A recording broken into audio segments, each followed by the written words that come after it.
Hello guys, welcome to my YouTube channel. आज हम लोग पढ़ने जा रहे हैं life cycle of Fasciola हेपाटिका।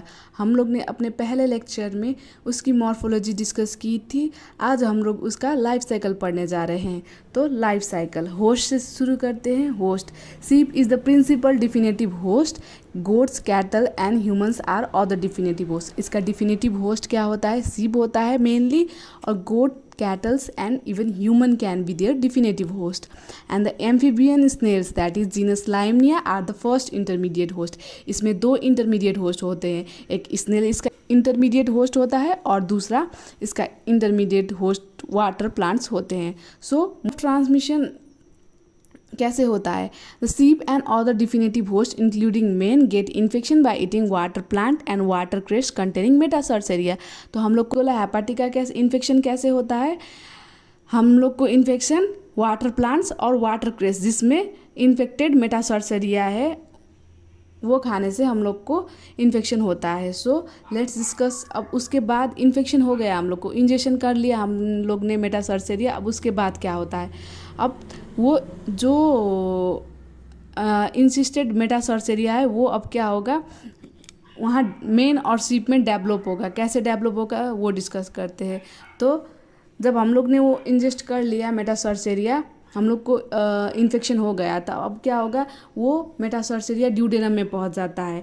Duodenum में जाके the metacercaria excyst and penetrates through intestinal wall to reach the peritoneal cavity. वो मेटासर्सेरिया क्या करेगा, एक्सिस्ट हो जाएगा and it penetrate through intestinal wall intestinal wall को पेनिट्रेट करके वो पेरिटोनियल कैविटी में पहुंच जाता है।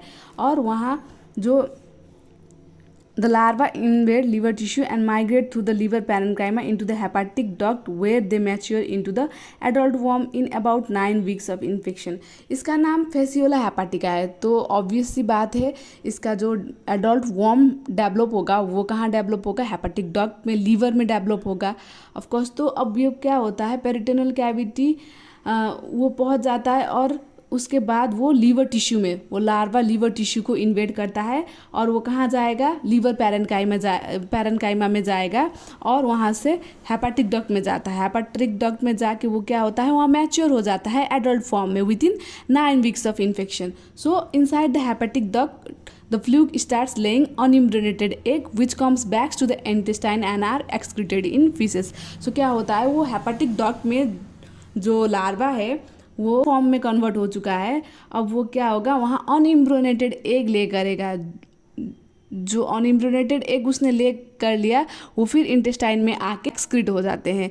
तो जो अब वो फीसेस में एक्सक्रीट हो गए हैं जो अनइम्ब्रोनेटेड एग, अब वो क्या होंगे, वाटर में डेवलप होंगे। सो अब egg further develops in water in 1 to 2 weeks to release miracidium. उसमें क्या होगा, एग वाटर में चला जाता है और 1 to 2 weeks के बाद वो मिरासिडियम में कन्वर्ट हो जाता है एट 22 to 26 डिग्री सेल्सियस। सो अब वो मिरासिडियम में कन्वर्ट हो गए। अब वो मिरासिडियम किसको पेनिट्रेट करता है? स्नेल को पेनिट्रेट करता है। स्नेल अब क्या करेगा, स्नेल में वो डेवलपमेंट, अब वो जो उसका लार्वल डेवलपमेंट है वो स्नेल में होगा। अब जो मिरासिडियम है वो पेनिट्रेट करेगा सुइटेबल स्नेल होस्ट जिसका जीनस लाइमनिया है।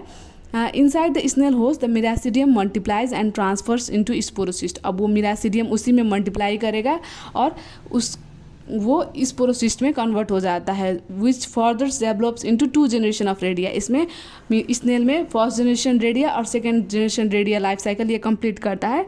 Finally the redia give rise to cercaria. तो फिर वो रेडिया सर्सेरिया में कन्वर्ट हो जाता है।